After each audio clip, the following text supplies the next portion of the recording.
계시록서 15장 1절에서 3절 말씀.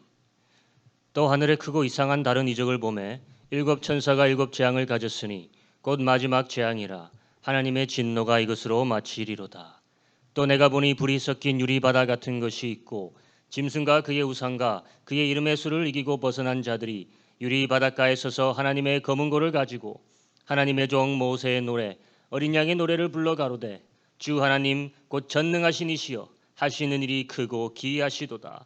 만국의 왕이시여 주의 길이 의롭고 참되시도다. 아멘.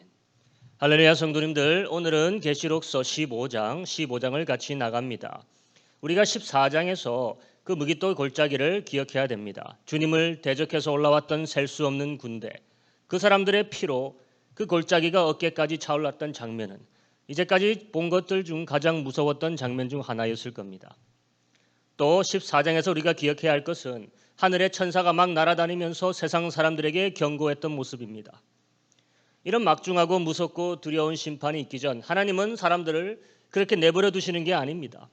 노아의 홍수가 있기 전 1000년을 경고하셨던 것처럼, 소돔과 고모라의 파멸이 있기 전 수십 년을 경고하셨던 것처럼, 또 멸망할 예루살렘을 향해 수세대 동안 그의 선지자들을 통해 경고하셨던 것처럼 하나님은 사람이 심판받는 것을 결코 원치 않으십니다. 한 명이라도 더 구원할 수 있다면 그 기회를 주신다는 것이고, 대환란 기간에도 작심하고 하나님을 배척하고 우상을 섬기려 하는 이들에게조차 천사들을 보내서 세 가지 메시지를 전달했습니다. 첫째 메시지가 무엇이었습니까? 제발 하나님 한 분만 경배하고 그분만을 섬기라 아니었습니까? 둘째 메시지는 너희들의 이 바빌론은 무너졌다는 것이요, 제발 거기서 나오라. 이미 무너졌기 때문에. 셋째 메시지는 누구든지 짐승과 그의 우상에게 절하고 그의 표를 받으면 영원한 불 속에서 형벌을 받으리라. 그러니까 믿지 않는 자들이라도 이 셋 중 메시지 중 단 하나라도 지키면 다 지킨다는 것이고 살아남을 수 있게 된다는 것이었습니다.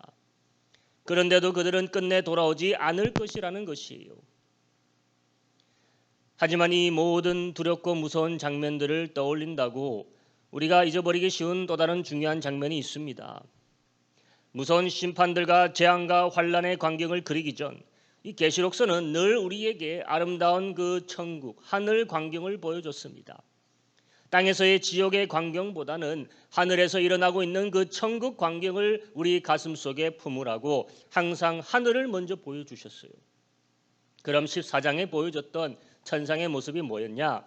땅에서는 세상이 그야말로 지옥으로 변해가고 있을 때 천상에서는 이마에 어린 양의 이름과 아버지의 이름으로 인침받은 14만 4천이 하얀 세마포를 입고 주님과 함께 서서 주님의 하프 목소리에 맞추어 새 노래를 부르는 장면이 있었습니다. 그들이 누군지 계속 우리에게 이 계시록은 강조하고 있습니다. 그런데 우리가 그 14만 4천처럼 기억해야 할 다른 한 무리가 있다는 것이에요. 바로 대환란을 거쳐서 나오는 그 나머지 사람들입니다. 대환란 기간의 성도들이죠. 7장에서 우리가 먼저 그들을 봤습니다. 7장에서 14만 4천이 처음 나왔을 때 바로 거기에 버리기 다음에 나왔습니다. 7장 9절, 이 일 후에 내가 보니 각 나라의 족속과 백성과 방언에서 아무라도 능히 셀 수 없는 큰 무리가 흰 옷을 입고 손에 종려가지를 들고 보좌 앞과 어린 양 앞에 서서, 그들이 그때 큰 소리로 외치는 것을 우리가 보았죠. 구원하심이 보좌에 앉으신 우리 하나님과 어린 양에 있도다. 구원하심이 보좌에 앉으신 우리 하나님과 어린 양께 있도다. 얼마나 멋진 말입니까? 전 이 장면을 보면은 종려 주일에 그 사람들이 성전으로 주님을 따라 올라가면서 외치던 장면이 생각납니다. 그때 큰 무리들이 종려나물 가지를 들고 주님을 환영하며 외쳤죠. 호산나 찬송하리로다. 주의 이름으로 오시는 이 곧 이스라엘의 왕이시여. 마치 예수님을 따라가는 이 12제자가 이스라엘 12지파 14만 4천을 상징했다면, 종려나무 가지를 가지고 주님의 오심을 환영했던 그 큰 무리는 여기 오늘 대환란의 성도들을 상징한다 봐도 무방한 것입니다. 그때도 그 무리는 주님의 나라가 오심을 환영했고, 오늘 여기 이 성도들도 15장에서 주님의 나라가 오물, 세워짐을 찬양하고 있다는 것이에요. 15장 4절에 이렇게 노래하죠. 주여 누가 주의 이름을 두려워하지 아니하며 영화롭게 하지 아니하오리까? 오직 주만 거룩하시니이다. 주의 의로우신 일이 나타났음에 만국이 와서 주께 경배하리이다 하더라. 그런데 이 대환란 성도들이 가장 먼저 나왔던 것은 사실 6장입니다. 바로 어린 양의 7인 중에 5번째 인이었습니다. 6장 9절에서 10절, 다섯째 인을 떼실 때 내가 보니 하나님의 말씀과 저희의 가진 증거를 인하여 죽임을 당한 영혼들이 제단 아래 있어 큰 소리로 불러 가로되 거룩하고 참되신 대주제여 땅에 거하는 자들을 심판하여 우리 피를 신원하여 주지 아니하시기를 어느 때까지 하시려나이까 하니. 그 하늘에 있는 보좌 앞에 제단이 있었는데 그 제단 밑에서 큰 소리로 대주제여 땅에 거하는 자들을 심판하여 우리의 피를 신원하여 주십시오. 어느 때까지 기다리시겠습니까? 외치고 있었다는 것이. 그때 하나님께서 그들에게 흰 두루마리기를 각자 주시면서 말씀하셨어요. 잠시만 쉬어라. 너희들의 형제들도 죽임을 받아 그 수가 다 차기까지 조금만 더 기다리라. 24만 4천도 비밀스러운 계시 중에 하나지만 이 성도들, 대환란 기간 동안 순교받아 수를 채워야 하는 성도들, 굉장한 비밀이기에 5번째 인 안에 봉해져 있었다 이것입니다. 오늘 모든 7 나팔 재앙이 마치고 이제 7 대접 재앙으로 넘어가려고 하는 이 중요한 변곡점에 그들이 또다시 등장했다 이것이요. 요한이 증언합니다. 하늘에 크고 이상한 이적이 보였다. 1절에서 2절 15장. 또 하늘에 크고 이상한 다른 이적을 보매 7 천사가 7 재앙을 가졌으니 곧 마지막 재앙이라. 하나님의 진노가 이것으로 마치리로다. 2절. 또 내가 보니 불이 섞인 유리바다 같은 것이 있고 짐승과 그의 우상과 그의 이름의 수를 이기고 벗어난 자들이 유리 바닷가에 서서 하나님의 검은고를 가지고 14만 4천이 검은고 소리에 맞춰 새 노래를 부르고 있었더라면 이 대환란 성도들은 각자 다 검은고를 가지고 있습니다. 물론 검은고가 아니라 하프라 했죠. 누구의 하프다? 하나님의 하프라고 하고 있습니다. 그럼 얼마나 아름다운 소리를 내겠습니까? 모두가 하나씩 다 가지고 있고 그걸 가지고 다 연주하기 시작해요. 3절 읽어봅니다. 하나님의 종 모세의 노래 또 어린 양의 노래를 불러 가로되 주 하나님 곧 전능하신 이시여 하시는 일이 크시고 기이하시도다. 만국의 왕이시여 주의 길이 의롭고 참되시도다. 그래서 우리가 계시록서를 보면서 보아야 할 장면들은 이런 장면들이에요. 천상에서 구원받은 성도들. 또 계시록서를 보면서 들어야 할 소리들은 이런 소리들이에요. 천상에서 찬양하는 그 소리들. 그것이 우리의 미래의 모습이고 그것이 우리가 낼 미래의 소리들이기 때문입니다. 그것들이 지금 우리에게 계시로 주어진 것이에요. 오늘 이들이 서 있는 장소를 한번 보겠습니다. 2절을 다시 읽어보면 내가 보니 불이 섞인 유리바다 같은 것. 유리바닷가에 섰다. 그런데 바닷가가 아니라 사실 그 위에 섰다라고 번역되어야 됩니다. 위에 서서 그들이 연주하는 것이에요. 이제까지 계시록은 하늘의 모습을 보여주면서 그 독특한 배치를 우리에게 강조해 왔죠. 가장 중심에는 하나님의 보좌가 있었습니다. 네 생물이 있었고 7 불꽃이 그 앞에 있었고 그리고 보좌를 둘러선 24장로들이 있었고 그리고 보좌 앞으로 펼쳐진 유리바다가 있었어요. 유리바다라 표현되고 있는 이것은 적어도 앞서서 2-3번 앞서 나왔습니다. 하늘에 있는 모든 것에 의미가 있다는 것이요. 유리바다도 의미가 있겠죠. 또 7장에 그들이 나왔을 때 하나님 성전에 서서 그를 밤낮 모신댔습니다. 성전이란 단어에도 의미가 있겠죠. 11장에 하나님의 성전이 열리고 성전 안 하나님의 언약궤가 보일 때였습니다. 언약궤도 의미가 있겠죠. 8장에 가보면 천사가 향단에 향을 가지고 부었댔습니다. 이 모든 용어들, 유리바다, 성전, 언약궤, 제단, 향단, 증거의 장막, 이 모든 것, 이것은 우리를 구약의 성막과 성전의 모형으로 다시 초청하는 것이에요. 무슨 말이냐? 하나님의 계시는 이미 구약시대 성막과 성전을 통해서 우리에게 보여졌다는 것입니다. 유리바다가 의미하는 것이 무엇일까? 성막과 성전이 의미하는 것이 뭘까? 이 계시의 관점에서요. 하나님이 모세에게 성막을 만들라 했을 때 분명 너는 내가 보여주는 방식대로만 만들라 했습니다. 출애굽기 25장 40절 너는 삼가 이 산에서 네게 보인 식양대로 할지니라. 히브리서를 보면 땅의 성막은 하늘의 모양이라 했어요. 8장 5절 저희가 섬기는 것은 하늘에 있는 것의 모형과 그림자라. 모세가 장막을 지으려 할 때에 지시하심을 얻은 것 같으니 가라사대 삼가 모든 것을 산에서 네게 보이던 본을 쫓아 지으라 하셨느니라.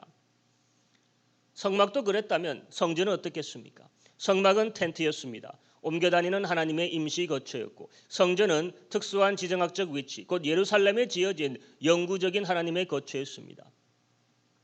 솔로몬이 이 성전을 지은 걸로 우리가 알고 있지만 사실 성전의 양식과 그 디자인 모든 것은 다윗이 하나님께 얻은 것입니다. 모세가 하나님께 성막 양식을 전수받았다면 성전의 양식을 전수받은 것은 다윗이었다는 것이요. 그러니 성전 성막 모두 하늘의 비밀을 보여주는 계시였다는 것입니다. 역대상 28장 11절로 가봅니다.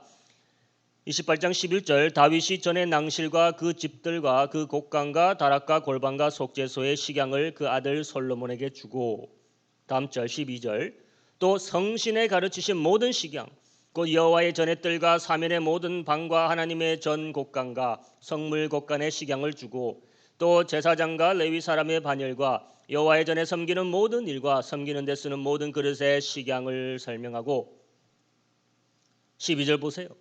누가 가르치신 모든 식양이라고요? 성신의 가르치신 모든 식양, 성부, 성자, 성신, 곧 성령님이 가르쳐 주신 방식대로 다 전수해서 솔로몬에게 넘겨준 게 다윗이라는 겁니다.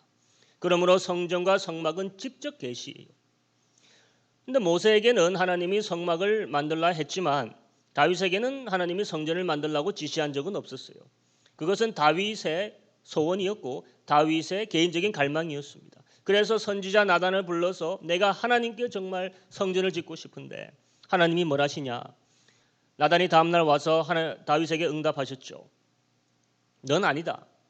넌 안 된다. 너는 전쟁의 사람이고 너는 너무 피를 많이 흘려서 내 성전을 못 짓는다 하셨어요. 얼마나 좀 마음이 실망스러웠겠습니까? 하지만 하나님은 다윗을 실망시키지 않으셨습니다. 우리 하나님은 당신을 위해 우리가 뭔가 하고 싶은 또 소원하는 것이 있으면 그것을 귀하게 봐주십니다. 그때 다윗에게 주님이 하셨던 말이 너는 안 되지만 너의 아들 솔로몬이 그 전을 짓게 할 것이다. 그리고 그날 그런 아름다운 마음을 품은 다윗에게는 영원한 보좌의 축복, 그리스도의 왕자의 축복을 해주셨지 않습니까? 여러분 우리가 오늘 당장 하나님께 이런 것도 하고 싶고 저런 것도 하고 싶고 정말 염원하고 원하고 바란다 하더라도 안 될 수 있습니다. 하지만 실망할 필요가 없다는 것이에요. 우리 하나님은 우리 마음을 다 감찰하시고 그를 향해 품은 선한 마음들을 다 기억하신다는 겁니다. 그래서 솔로몬에게 성전을 네가 지으라고 할 때도 가장 먼저 한 말이 그겁니다. 네 마음을 다해서 하라는 거였어요. 겉으로만 만들려고 하는 게 아니라 28장 9절에 내 아들 솔로몬아 너는 네 아비의 하나님을 알고 온전한 마음과 기쁜 뜻으로 섬길지어다. 마음이 들어가야 된다는 거예요. 여호와께서는 마음을 감찰하사 모든 사상을 아시나니 네가 저를 찾으면 만날 것이요 버리면 저가 너를 영원히 버리시리라. 다윗의 하나님의 그 염원하는 마음 그걸 하나님께서 감찰하시고 다른 방법으로 그 꿈을 이룰 수 있게 도와주셨어요. 그에게 성령을 부으셔서 다윗의 마음을 더욱더 성전 건축을 위해 불타오르게 하셨고 하늘의 성전의 도면을 다 그에게 보여주셨다는 것입니다. 그래서 19절 28장 19절 다윗이 가로되 이 위의 모든 것의 식양을 여호와의 손이 내게 임하여 그려서 나로 알게 하셨느니라. 그럼 먼저는 모세의 성막의 의미가 계시록적인 관점에서 무엇이냐 이거예요. 이 모든 것이 이미 하늘에 있는 것이라면 땅에 만들어주신 이유가 무엇이냐 이거예요. 그것은 증거의 용도라는 것입니다. 하늘에 하나님이 땅에서도 사람과 만날 수 있다라는 증거였다는 것이. 그래서 그것을 또다시 그 증거의 장막이라고도 하지 않았습니까? 하나님이 사람 중에 텐트를 쳤다. 그것이 장막입니다.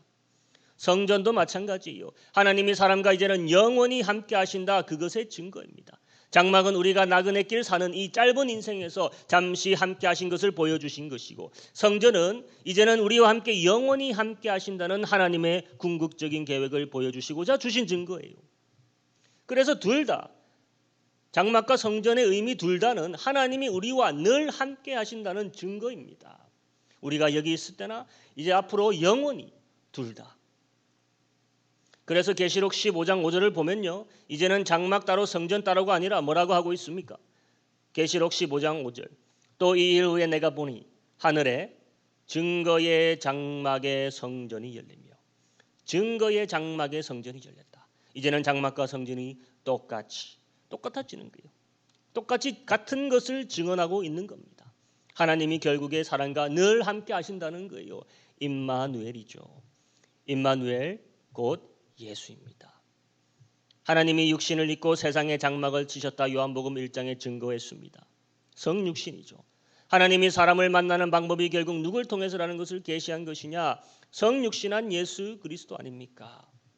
그래서 장막은 주님께서 처음 오셨을 때를 증거한 것입니다. 잠시 짧은 인생으로서 이 땅에 계신 것, 성막이죠. 그리고 앞으로 오실 주님이 성전이 상징하는 것이 앞으로 오실 주님, 영원히 우리와 함께 하실 주님, 그게 성전이 계시한 것, 예수 그리스도십니다. 두 번째 오실 예수 그리스도요.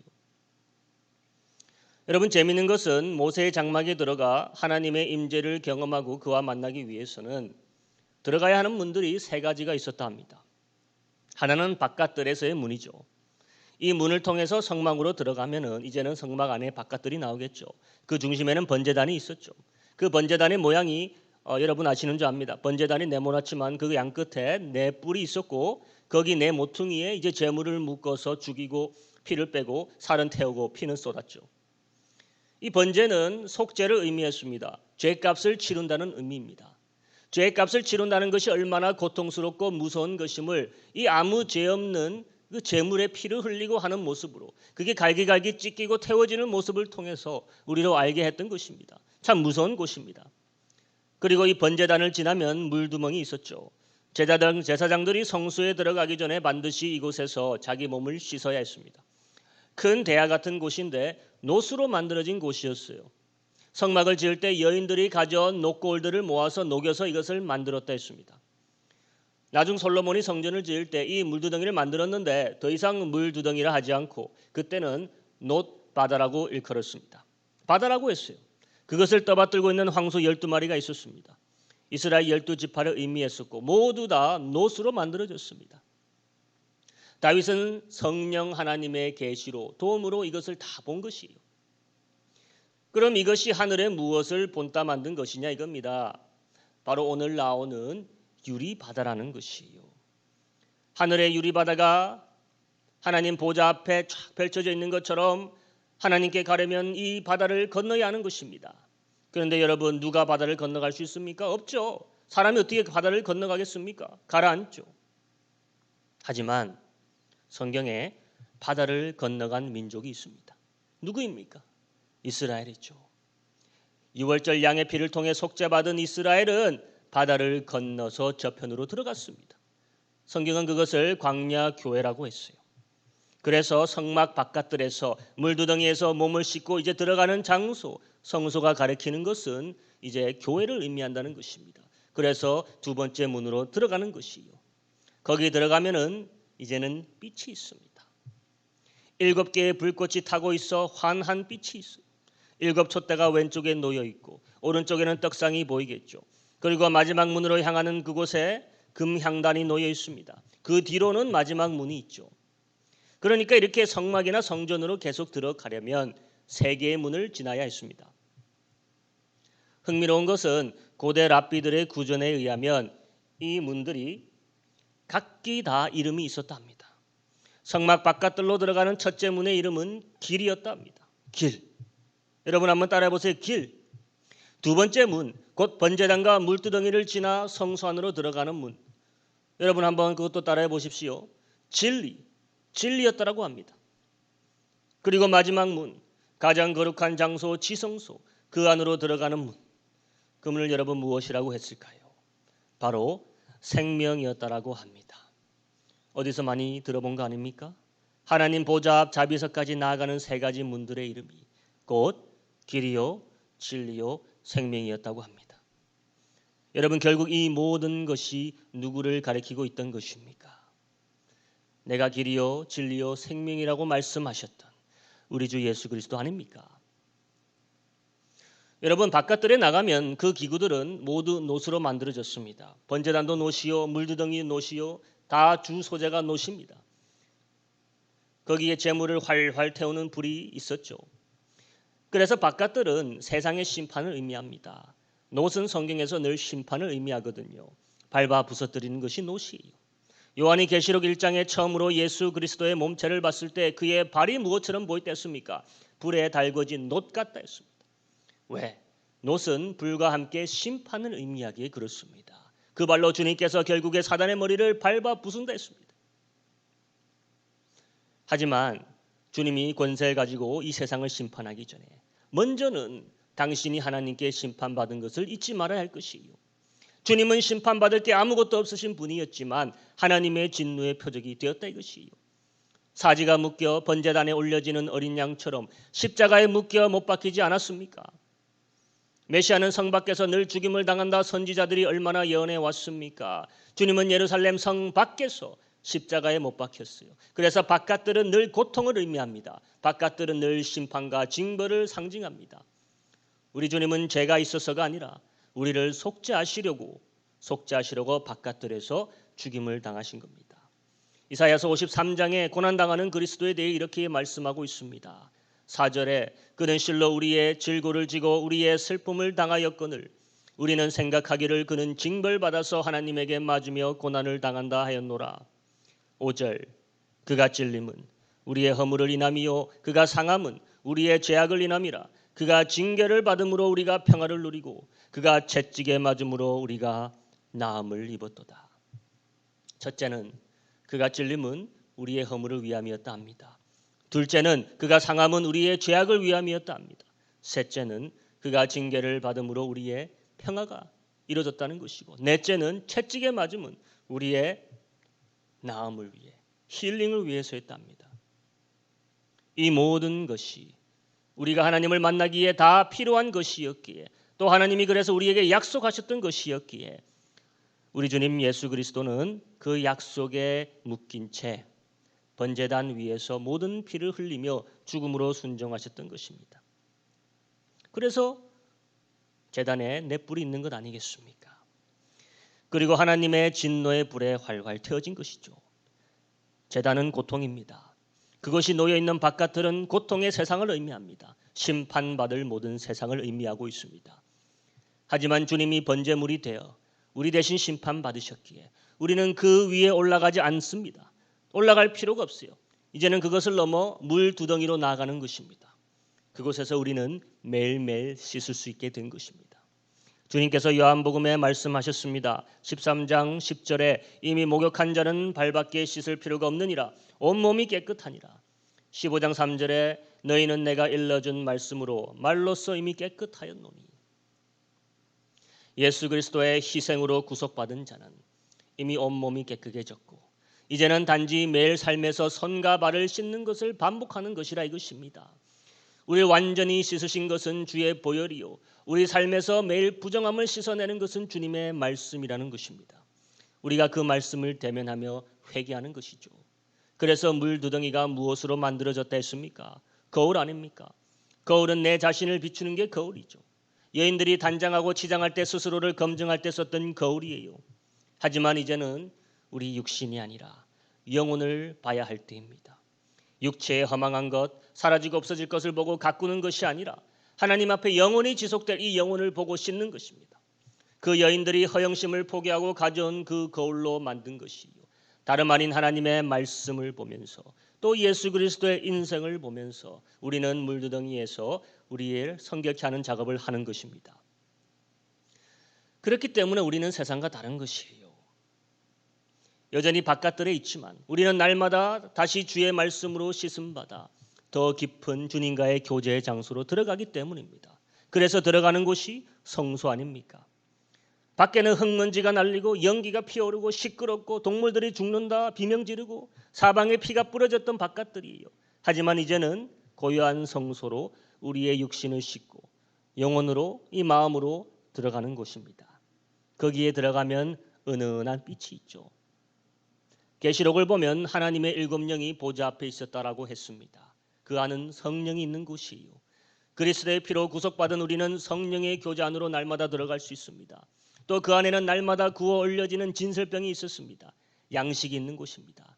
빛이 있고 양식이 있습니다. 주님의 말씀이죠.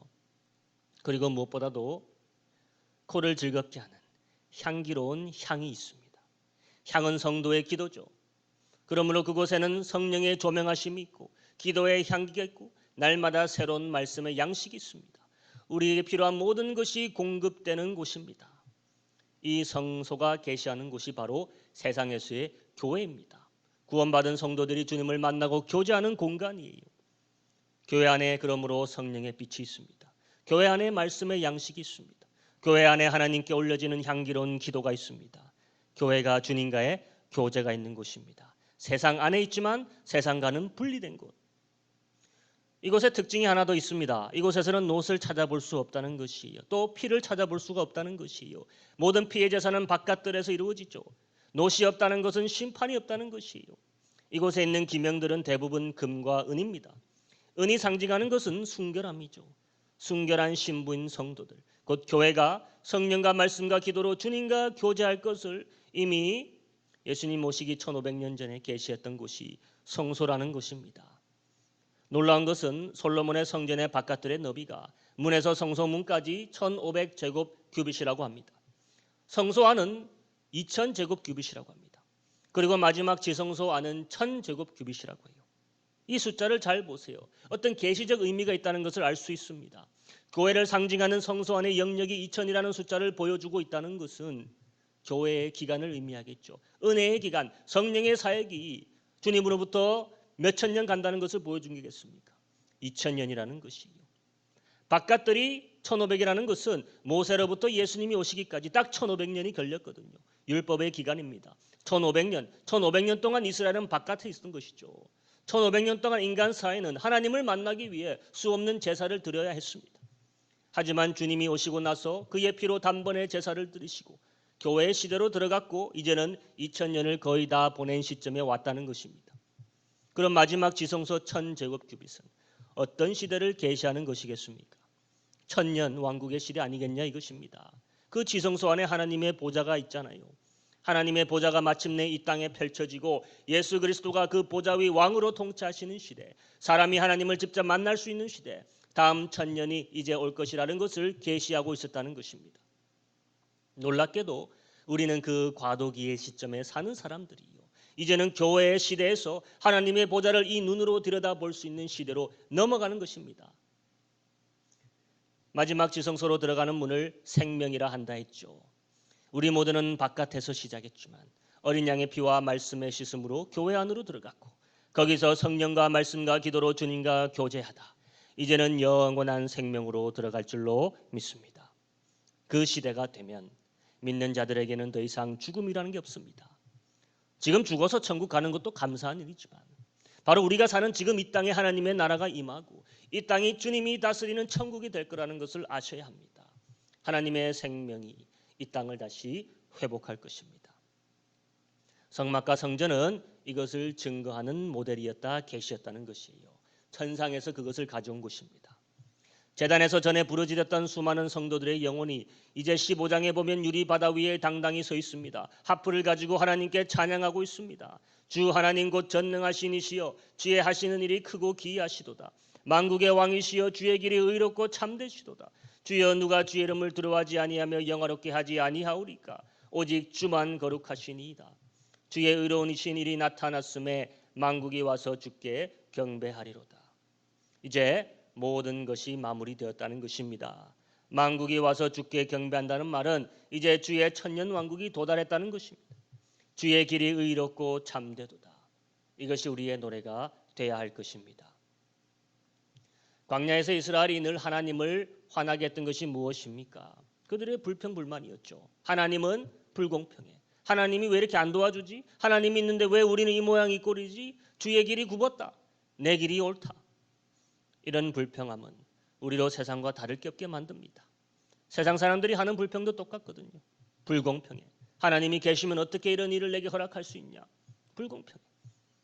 여러분, 세상이 아무리 어렵고 힘들어도 세상이 아무리 불공평해도 주님의 길은 늘 의롭고 참된 것을 믿으십니까? 여기 아무 이유 없이 죽임을 당한 이 영혼들은 누구보다 억울하고 누구보다 어려운 환난의 시기를 보냈던 자들이죠. 하지만 이들은 유리 바다 위에서 하나님의 공의로우심을, 하나님의 의로우심을 찬양하고 있는 것입니다. 얼마나 아름다운 장면입니까?